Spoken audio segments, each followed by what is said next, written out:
আল্লাহ পাক রব্বুল আলামিন মাস সমূহের মধ্যে থেকে 4টি মাসকে আল্লাহ পাক রব্বুল আলামিন মর্যাদাপূর্ণ বানিয়েছেন।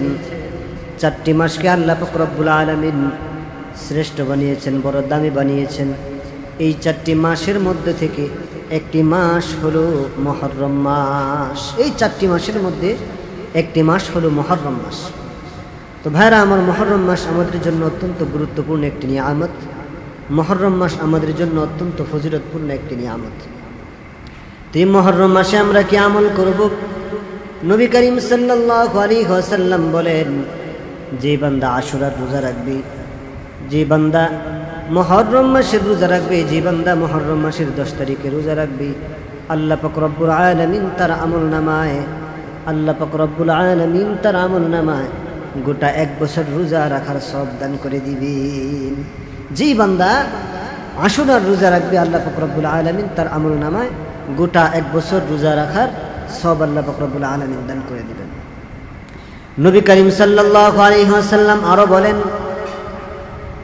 সবচেয়ে দামি হলো রমজানের রোজা, সবচেয়ে ফজিলতের হলো রমজান মাসের রোজা। আর এই রমজান মাসের রোজার পরে সবচেয়ে দামি এবং সবচেয়ে ফজিলতপূর্ণ রোজা হলো মুহররম মাসের রোজা। রমজান মাসের পরেই সবচেয়ে দামি হচ্ছে মুহররম মাসের রোজা।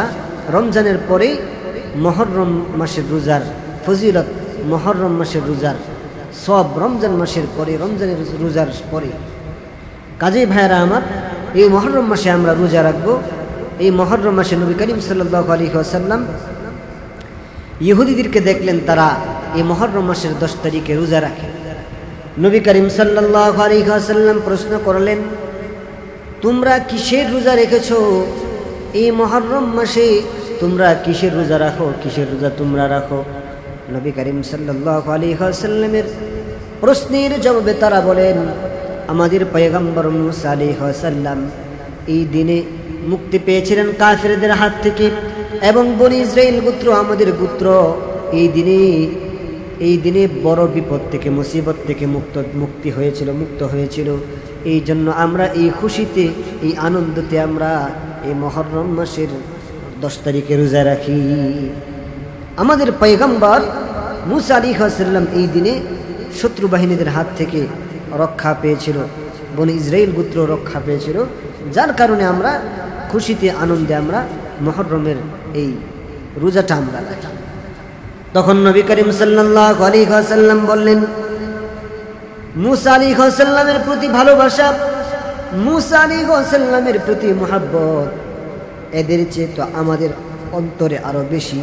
মুসা আলাইহিস সালামকে যদি প্রকৃতপক্ষে ভালোবাসি, প্রকৃতপক্ষে মুহাব্বত করনেওয়ালা কেউ থাকে, সেটা হচ্ছে আমরা। তারা তো মুসা আলাইহিস সালামকে প্রকৃতপক্ষে মুহাব্বত করে না। এরপরেও যদি তারা এই মুসা আলাইহিস সালামের ভালোবাসায়, মুহাব্বতে রোজা রাখতে পারে খুশি হয়ে, তাইলে আমরা মুসা আলাইহিস সালামকে প্রকৃতপক্ষে মুহাব্বত করে ভালোবেসে আমরা কেন রোজা রাখতে পারবো না? তখন নবী করিম সাল্লাল্লাহু আলাইহি ওয়াসাল্লাম মুহররম মাসের এই রোজার কথা বলেছেন, আশুরার রোজার কথা বলেছেন। আর তারা রেখেছে একটা, নবী করিম সাল্লাল্লাহু আলাইহি ওয়াসাল্লাম বলেছেন, আমরা তাদের কাছ থেকে একটু ডিফেন্ড কিছু করব। তারা যেহেতু একটা রোজা রাখছে, আমরা একটা রাখবো না, আমরা 2টা রোজা রাখবো। তাইলে তাদের অনুসরণ করা হলো না, অতএব আমরা রোজা রাখবো 2টা। এবার 2টা রোজা কবে? কোন হাদিসের মধ্যে আসছে 10 তারিখ বা 11 তারিখ অথবা 9 তারিখ, 10 তারিখ একটা রাখলেই হয়। তবে নবী করিম সাল্লাল্লাহু আলাইহি ওয়াসাল্লাম ইন্তেকালের আগে এই ইচ্ছা পোষণ করেছিলেন, সাহাবা একরামকে বলেছিলেন, আমি যদি সামনের বছর মুহররম পাই, তাইলে আমি 9 তারিখ এবং 10 তারিখে রোজা রাখব। এই দিক থেকে উলামা একরামগণ বলেন 9 তারিখ এবং 10 তারিখ রাখাটা অধিক ফজিলতপূর্ণ, অধিক সওয়াবপূর্ণ।